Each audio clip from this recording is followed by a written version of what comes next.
Presumiendo México presenta.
Amigas, amigos, de se encuentren bien, al igual que sus familias. Les saluda el escritor Iván Uriel y les envío un gran abrazo con todo cariño, fuerza y energía a través de Presumiendo México, Ultra México y Filmmakers Movie. El día de hoy me siento muy contento de esta edición especial de encuentros con una escritora a quien yo admiro y además quien ha forjado una trayectoria sumamente interesante, con gran impacto y además, desde esa perspectiva, también construyendo un propio estilo y definiendo su escenario literario con gran fuerza. Leda Rendón, ¿cómo estás, Leda? Qué gusto saludarte.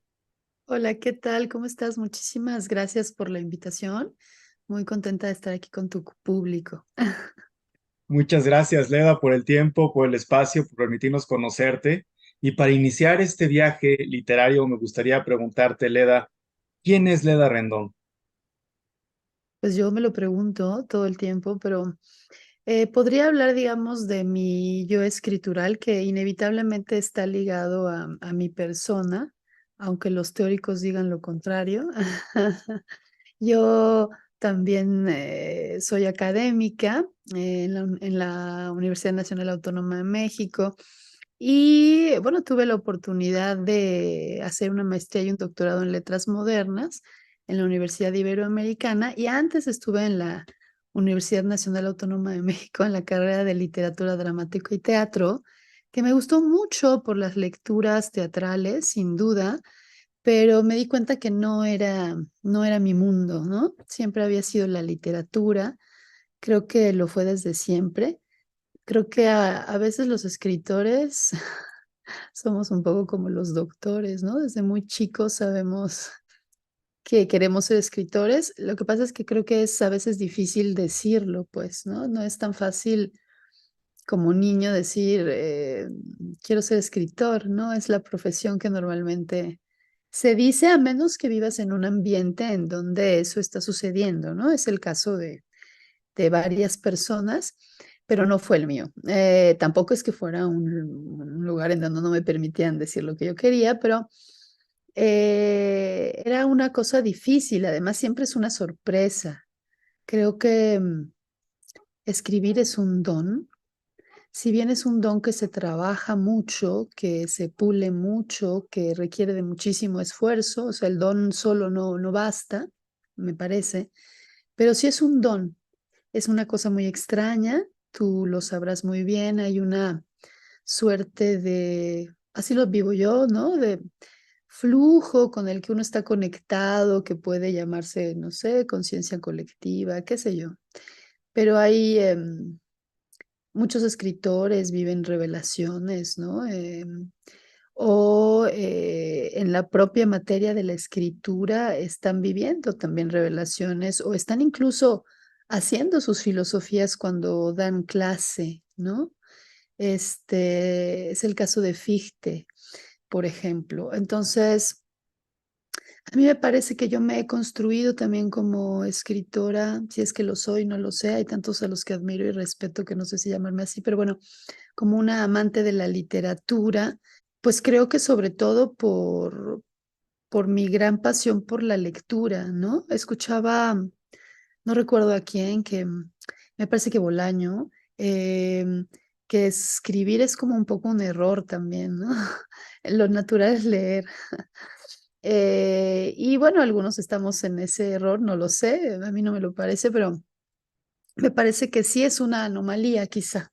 una anomalía quien escribe, porque además sí hay un acto de voluntad muy, muy fuerte, ¿no?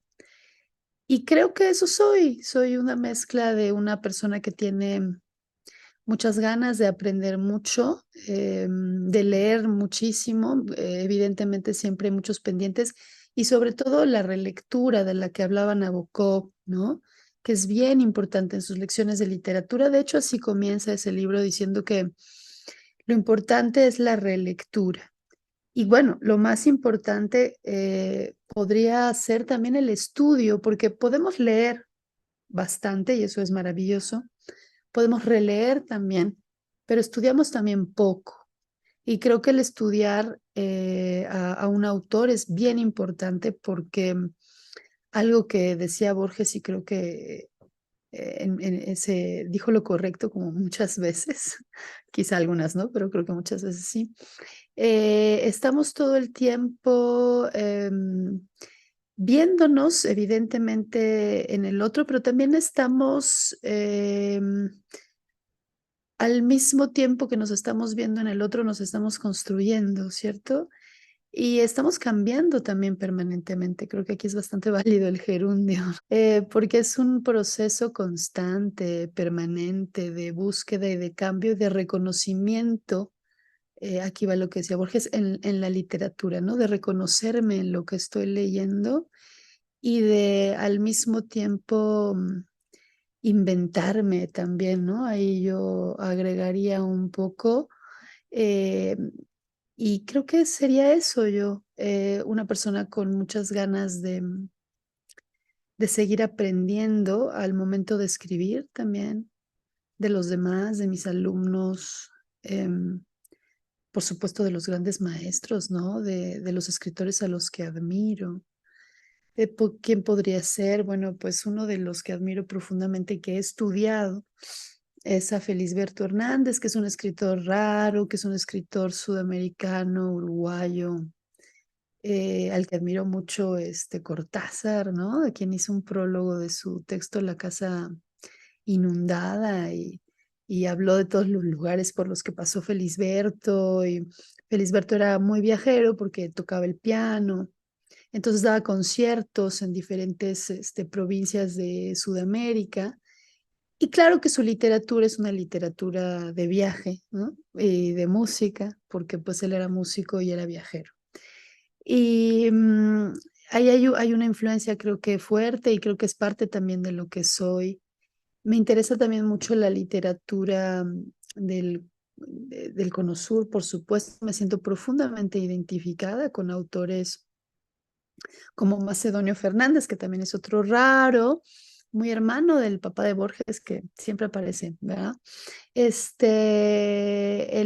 fue amigo porque era abogado, Macedonio, y entonces tuvieron una relación, ahí lo conoció Borges, de hecho hay muchos que dicen que gran parte de lo que él hizo, por supuesto, está pegado a la forma de ver la literatura de Macedonio Fernández, que era una forma muy juguetona, muy extraña, donde privilegiaba mucho el paratexto, por ejemplo, las notas a pie de página, jugar con el lector todo el tiempo, esconderlo, que de pronto el lector se volviera el protagonista. Estos juegos literarios complejos que se dan en estos autores, que creo que son de los más raros y complejos. Podríamos hablar también de otro que no es precisamente latinoamericano, aunque lo podríamos considerar latinoamericano porque se quedó varado aquí después de la Segunda Guerra Mundial.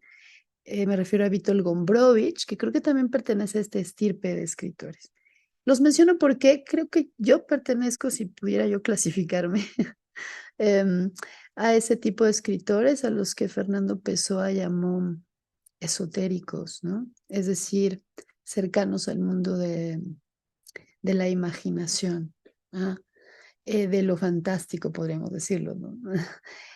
Ahora hay otros escritores que podrían estar fuera de este mundo, digamos, de la imaginación, en ese sentido, ¿no? No es que estén fuera del mundo de la imaginación, pero que podrían tener una literatura aparentemente de corte más realista. Me refiero a Onetti, otro latinoamericano, y a otro escritor que influenció toda la literatura latinoamericana, que es William Faulkner, ¿no?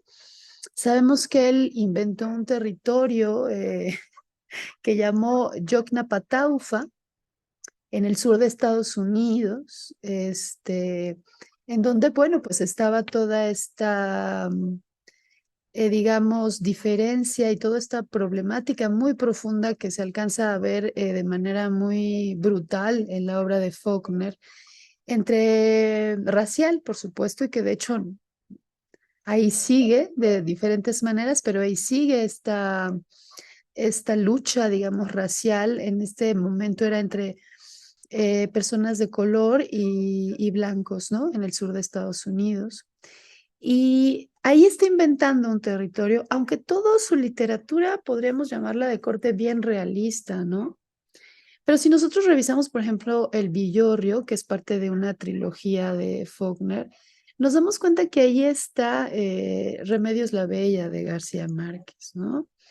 Esta mujer vasta, esta mujer absolutamente sensual, absolutamente materna, con todo lo que eso significa, ¿no? Láctea, podríamos llamarla, que ya la está prefigurando en esta, digamos, hipérbole de la sexualidad femenina, ya está prefigurando lo que después en la literatura latinoamericana vamos a ver en García Márquez, que es un escritor bien interesante. Yo lo leí mucho de muy joven.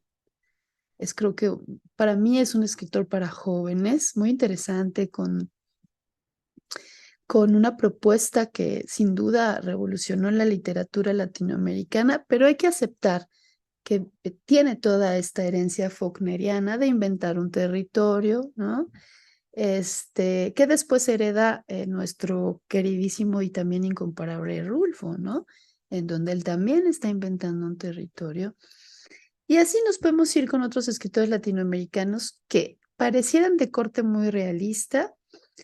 Bueno, ahí vamos a dejarnos fuera a Rulfo, pero que parecían de corte muy realista, como Carpentier, por ejemplo, Ujú. y que también, ¿no? Están inventando este territorio Santa María de los Venados, ¿cierto? Sí. Leda, fíjate que en este viaje que has hecho además a través de la literatura y a través de tu propia vida, me gustaría ahora preguntarte, en esta cosmovisión que también has planteado entre lo real maravilloso y el realismo mágico, en esta etapa, en este viaje de la literatura latinoamericana, con sus influencias, con sus impactos, me gustaría ahora viajar hacia la escritora, viajar hacia la escritora y preguntarle, ¿en qué momento, Leda, si recuerdas, si tienes esa imagen, en ese viaje hacia la interioridad, si recuerdas en qué instante decidiste que la literatura sería tu camino profesional, a nivel académico, porque además es una académica en ese sentido, y también a nivel estudiantil, y como escritora, es decir, la literatura en qué momento te abraza, y en ese momento se define Leda Rendón como escritora, ¿lo recuerdas? Fue muy claro, ¿sabes? Tenía yo 6 años. em, Leí un libro que era de una colección que me parece que se llama Suelta el globo. No lo tengo, acá tengo algunos de mis libros infantiles. Y ahí lo decidí. Fue el primer libro, digamos, que leí que tenía una historia, que, que, que era más allá de un libro infantil, sin duda, ¿no? Y era, mi mamá me sentaba y me obligaba a leerlo, pero me gustó. Y recuerdo que yo dije, yo quiero hacer esto, yo voy a hacer esto. No sé por qué, es una cosa muy extraña, ¿no? Muy joven, pero creo que esas decisiones pues se pueden tomar de muy joven. La vida, por supuesto, te va llevando por diferentes caminos y pareciera que esto que uno decide muy joven, pues a veces no sucede como uno lo imaginó. En mi caso, creo que me atreví a hacerlo, me titulé en la licenciatura con una obra de teatro y entonces hablé sobre el proceso de ficción. Y después trabajé en cuentos. Estuve mucho tiempo trabajando en la revista de la Universidad de México como columnista y al mismo tiempo tuve la oportunidad de seguirme formando como lectora, que eso es algo que nunca acaba, y y de también trabajar mis cuentos, trabajar mi narrativa. está este primer momento, digamos, infantil, del que probablemente muchos podríamos hablar, pero está este ya momento decisivo como profesionista en el que yo digo, quiero ser escritora, me voy a aventar. Y bueno, lo hice, comencé a escribir mis primeros cuentos, que por fortuna, como yo estaba en la revista de la UNAM, pues me publicaron, claro, después de hacer fila, me publicaron mi primero y segundo cuento en la revista de la UNAM. Y ahí, claro, hay un poco un reconocimiento, no sé si un reconocimiento, pero un espaldarazo a decir, bueno, tal vez lo que haces interesa, ¿no? Puede ser publicable. Y después obtuve la beca del FONCA justamente con esa propuesta literaria y creo que ahí ya me quedó muy claro que por ahí iba mi camino, ¿no? Si bien fue un proceso largo, porque después de publicar el primer libro, el segundo libro cuesta trabajo, ¿cierto? Es como es como volverse a reconstruir, creo yo, porque me parece que en el primer libro uno suelta muchas cosas. Yo hice unos textos que ahora los reviso, me siguen pareciendo, yo creo que todo es susceptible de corregirse. Pensemos que Octavio Paz corregía todo el tiempo y así es, ¿no? Pero me parece que tienen el espíritu esotérico del que yo hablaba. Em, no así, digamos, lo real maravilloso. Yo no me consideraría yo en esa corriente, pero no lo sé, yo no, no me podría clasificar, ¿no? Pero ahí estaría, digamos, ese momento o esos, digamos, momentos en que fueron clave para que yo decidiera estar en la literatura. Si bien es una decisión que creo que muchos de nosotros, y tú lo sabrás muy bien, eh, estamos siempre combinando con otros tipos de trabajos, ¿no? Hay otras personas que se avientan con todo y se van a la literatura en las 24 horas del día como escritores y como lectores, supongo también. Y es maravilloso, pero la verdad es que a mí me gusta también mucho la academia y creo que es una buena combinación. Ahí hay una cosa donde se puede trabajar muy bien, donde hay una exploración permanente, ¿no? Y finalmente, para concluir, digamos, esto, yo creo que ese momento en que uno decide ser escritor es todos los días. O sea, todos los días es como este verso maravilloso que dice, Señor, dame fuerza y alegría para subir la cuesta de este día. Y es un verso precioso y creo que eso también es ser escritor y ser una persona que está descubriéndose y descubriendo todo lo que está a su alrededor con unos ojos diferentes eh, cada momento, creo yo. Entonces, el escritor está construyéndose permanentemente. En el momento que deja de hacerlo y que ya siente que no sé qué, se acabó, creo yo, ¿no? Muchas gracias, Leda. Y además en esta construcción permanente, en esta búsqueda continua, en este descubrimiento, encontramos el impacto de tus obras de Tiempo Bífido y también La Nariz de Gogol para adentrarnos en la siguiente pregunta. Leda, ¿cuáles son esos motivos literarios? ¿Cuál es esa inspiración que te lleva a los temas que abordas, que te inspiran, que te motivan y al mismo tiempo que te encuentran en el espejo reflejo de tu literatura? ¿Qué habita la inspiración de Leda Rendón, la escritora?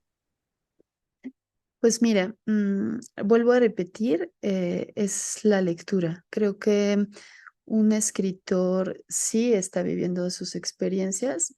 No soy una persona que cree que tiene que vivir las cosas para transmitirlas, ¿no? Soy más bien una persona que cree profundamente en el trabajo constante y en la literatura, en la lectura. Y bueno, en este sentido, hacia allá voy, espero contestar tu pregunta. Creo que lo que a mí todo el tiempo me inspira son otros escritores, como lo he venido diciendo, creo, desde que comenzó la entrevista, otros universos la plática con amigos escritores, la convivencia también con otro tipo de artistas.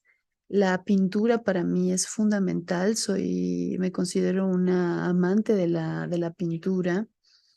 Mucho tiempo también hice reseña crítica sobre cine, me parece también un elemento, bueno, un arte de la modernidad que brinda muchas cosas, aunque me parece que ahora han salido muy pocas cosas buenas, sinceramente, ¿no? A lo mejor ya estoy en el momento en que ya nada de lo nuevo me parece bueno, no lo sé, pero me parece que hay ahí, que el rollo comercial está ganando muchísimo, ¿no?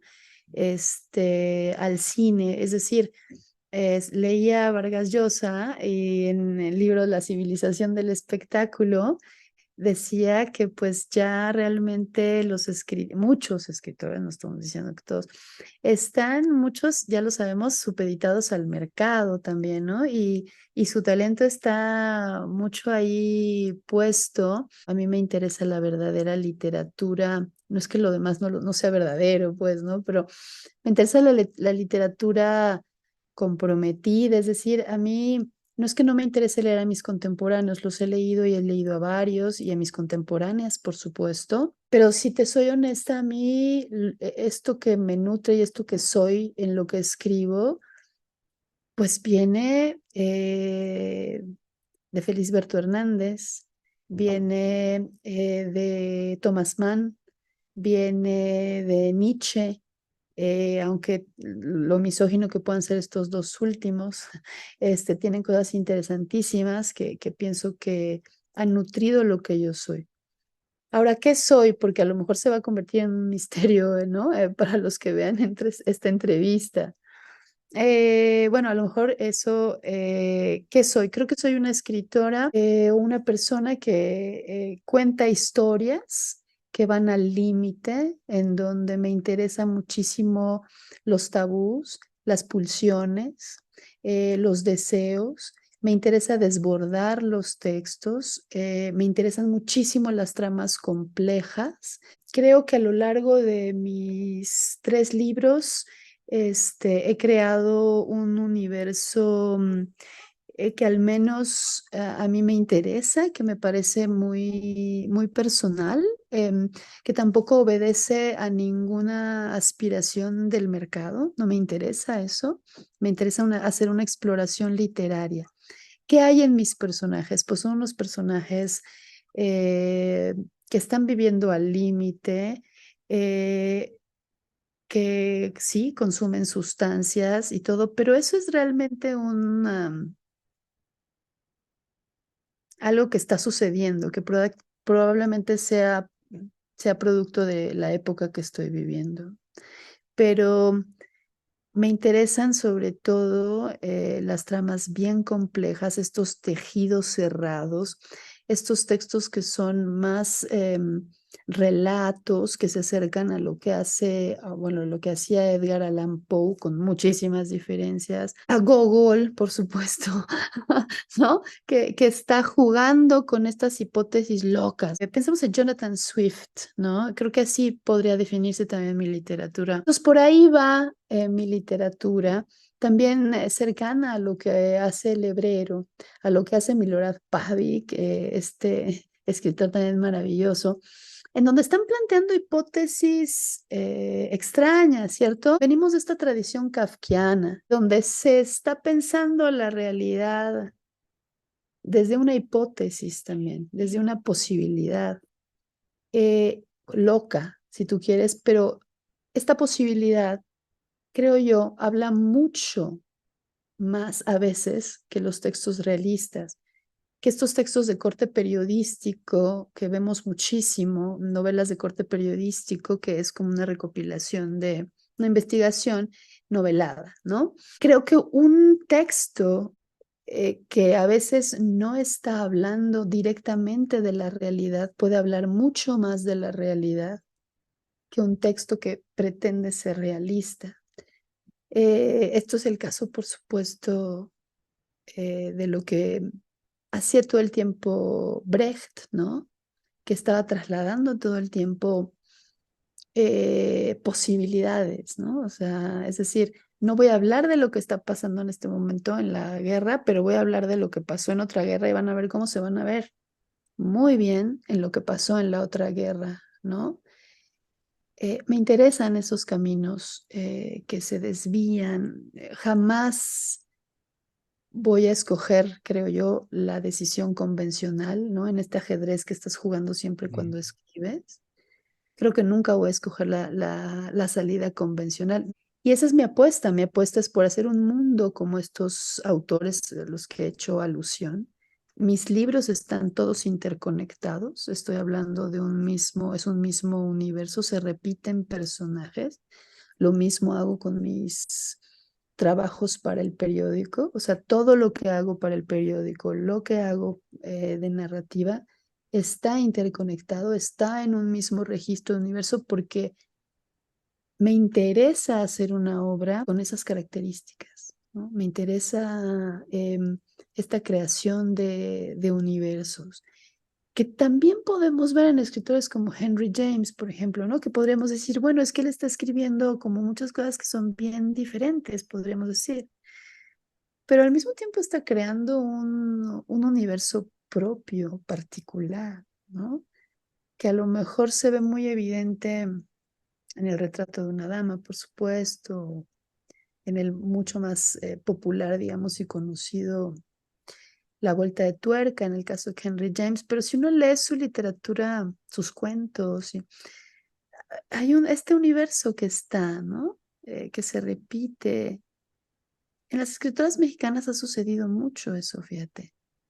Escritoras que yo admiro profundamente, que ya te las habrán mencionado: Amparo Dávila, Guadalupe Dueñas, Inés Arredondo para mí es la mejor, que sin embargo no salieron, ¿no? De un momento histórico particular en donde la mujer seguía muy apegada al yugo masculino y estaba o estar dentro del yugo masculino o de plano separarse de él y olvidarse de él como lo hizo Guadalupe y que en su momento lo hizo también Sor Juana, ¿no?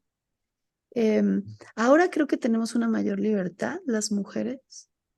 A lo mejor alguien que me va a decir que cómo me atrevo a decir eso, pero yo me siento así. Yo me he sentido siempre con mucha libertad de decir lo que quiero y de escribir lo que quiero. A nivel, o sea, no me he sentido coartada en nada, la verdad. A lo mejor en algún lugar en el que he estado, pero digamos en mi trabajo como escritora no. Me interesa más el trabajo de Alejandra Costamagna, por ejemplo. Las escritoras que tienen otro registro, que están explorando eh, estas hipótesis que te estaba yo comentando, ¿no? Eso a mí me interesa muchísimo, esa literatura. Me interesa